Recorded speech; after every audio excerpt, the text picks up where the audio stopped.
What if I told you that something most people would pay to throw away could actually become a product people are willing to pay hundreds of dollars to own? Not someday. Not after years of experience. But starting with materials that are already sitting in scrapyards, garages, and behind warehouses all across the country. The real question is not whether rusted iron pipes and old pallet wood have value. The real question is why most people never see it. Right now in the United States, the demand for sustainable and minimalist furniture is growing faster than traditional mass-produced furniture. Buyers are shifting toward pieces that feel authentic, raw, and intentional. They want something that tells a story. Something that does not look like it came off a factory line. And that shift is creating a gap in the market. A gap where industrial waste, when refined correctly, can be repositioned as high-end design. So here is something to think about. Why would someone spend $300 to $800 on a minimalist industrial coffee table when cheaper options exist everywhere? The answer is not just function. It is perception. It is identity. It is the feeling that the piece belongs in a curated space. And once you understand that, everything about this process starts to make sense. Imagine this for a second. There is a guy named Mark living in Ohio. He works a regular job, nothing unusual. One weekend he helps a friend clean out an old warehouse. In the corner, there are stacks of rusted pipes and broken pallets. Most people would see a mess. Mark sees nothing at first either. But instead of throwing everything away, he takes a few pieces home. No real plan, just curiosity. That curiosity ends up turning into something much bigger than he expected. Now let me ask you something. What separates someone like Mark from everyone else who walks past the same materials every day? It is not skill at the beginning. It is perspective. The ability to pause and ask, what could this become if it was refined properly? When you look at heavily oxidized iron pipes, you are not looking at trash. You are looking at structural material that has already proven its durability over decades. These pipes were built to last. The rust on the surface is not weakness. It is just a layer. Underneath that layer is solid metal waiting to be revealed. At the same time, those worn pallet slats are not just scrap wood. In many cases, they are made from hardwood or treated lumber designed to handle heavy loads and long-distance shipping. That means strength. That means resilience. But more importantly, that means character. Each piece carries unique grain patterns, marks, and imperfections that cannot be replicated in mass production. So here is the real opportunity. You are not just cleaning materials. You are uncovering what is already valuable. And that shift in thinking is where the monetary benefit begins. Now think about the market again. Minimalist design is not about adding more. It is about removing everything that does not matter. Clean lines. Honest materials. Subtle contrast. When you combine raw metal with natural wood, you create a balance that fits perfectly into modern interiors. That is why industrial-style furniture continues to perform so well in urban markets across cities like New York, Los Angeles, and Chicago. But here is where it gets interesting. Most people assume that creating something like this requires expensive tools or a professional workshop. That assumption stops them before they even begin. The truth is, the value does not come from complexity. It comes from precision and intention. So let me ask you this. What happens when you take something that looks like waste and apply a process that reveals its true form? That is where transformation begins. The first step is understanding the raw state. Those pipes are covered in rust, uneven, and visually unappealing. The wood is rough, splintered, and inconsistent. At this stage, nothing looks valuable. And that is exactly why the opportunity exists. Because most people stop here. But when you introduce precision grinding using modern abrasives, something changes. The rust starts to disappear. The surface begins to smooth out. The natural texture of the metal starts to show. It is no longer a forgotten object. It becomes a foundation. And here is a question that most people never consider. How much value is created simply by removing what does not belong? Not adding anything. Just revealing what is already there. Once the rust is removed, the metal is not finished yet. This is where understanding a bit of chemistry comes into play. A neutralizing treatment stabilizes the surface and prepares it for a protective finish. This step is critical because it prevents future corrosion while maintaining that raw industrial look that buyers are drawn to. Now imagine the shift from a dirty, abandoned pipe to a clean, matte finished structural frame. The difference is not just visual, it is psychological. It starts to look intentional, designed, worth something. At the same time, the wood undergoes its own transformation. Heat-treated pallet slats are selected carefully, not randomly. Each piece is chosen for its grain, its tone, and its structural integrity. Why does this matter? Because in high-end markets, consistency in appearance is just as important as strength. Then comes the process of milling and shaping. Edges are refined. Surfaces are leveled. Pieces are aligned with precision. This is where rough material becomes geometry. This is where randomness turns into design. Let me ask you something else. Why do people associate clean lines and smooth finishes with higher value? It is not because they understand the process. It is because it signals effort, control, and intention. And those signals influence how much someone is willing to pay. Now go back to Mark for a moment. After experimenting for a few weekends, he builds his first coffee table. It is not perfect, but it is solid. It has character. He lists it online, not expecting much.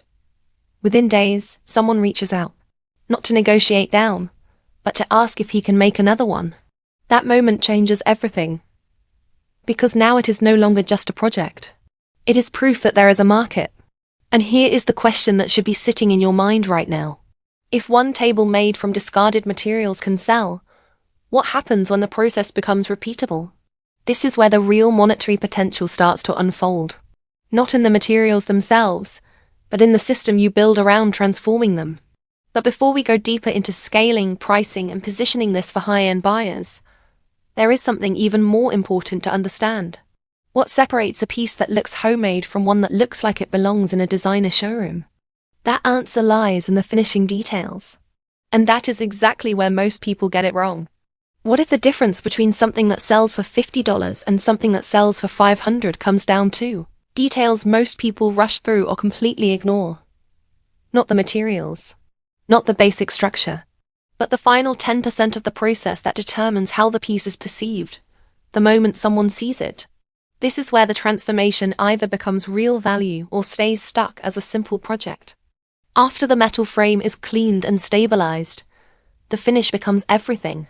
A cheap glossy coat can instantly make the piece feel artificial and mass-produced. But a carefully applied ultra-matte clear coat does something very different. It protects the metal while preserving that raw industrial character. It tells the buyer this is authentic. This is intentional. This belongs in a modern space. Now ask yourself this. Why do high-end buyers prefer finishes that look almost invisible?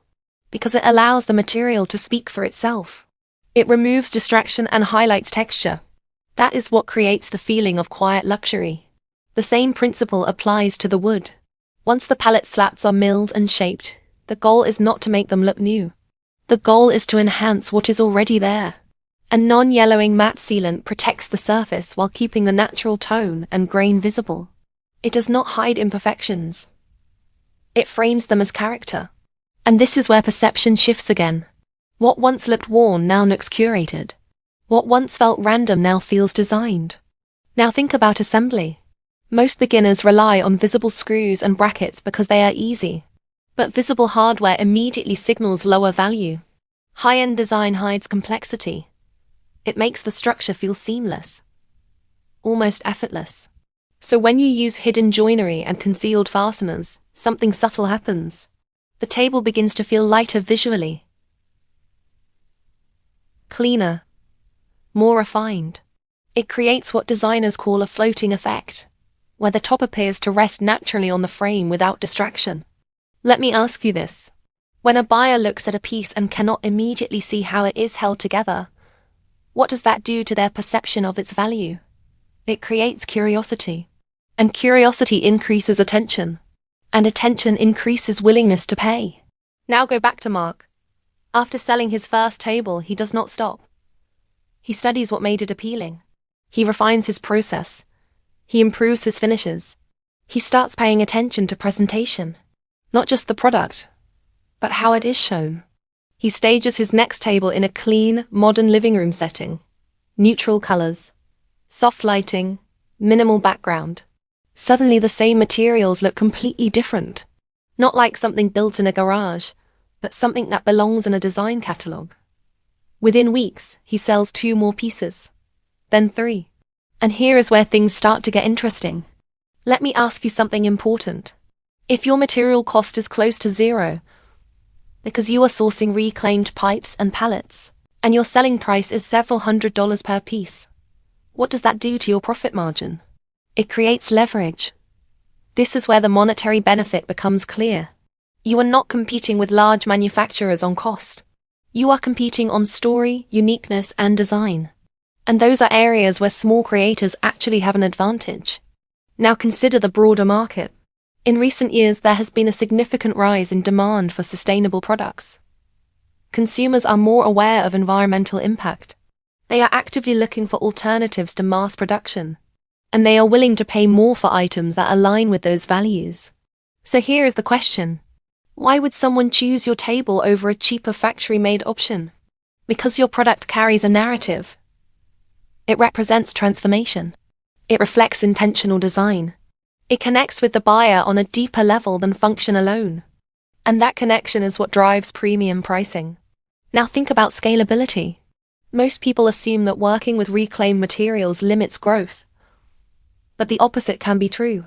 Once you develop a consistent sourcing method and a repeatable process, you can produce multiple pieces with similar design language while still maintaining uniqueness. You can also start building a brand around it. Not just selling tables, but selling a concept. A philosophy of turning waste into value. A focus on minimalism, sustainability, and craftsmanship. Let me ask you this. What happens when customers do not just buy your product, but start recognizing your style? That is when you move from selling items to building a brand. And brands command higher prices. Mark eventually reaches a point where he is not just selling locally. He starts listing his work on larger platforms. He connects with boutique stores that specialize in modern and sustainable furniture. His pieces are no longer just functional objects. They are part of curated collections. And here is the key moment. He realizes that the same materials he once ignored are now the foundation of a growing income stream. So what is stopping most people from doing the same? It is not lack of resources. It is hesitation. It is the assumption that something simple cannot become something valuable. But you have seen the process. You understand the shift. You know where the value is created. Now, the real question is this.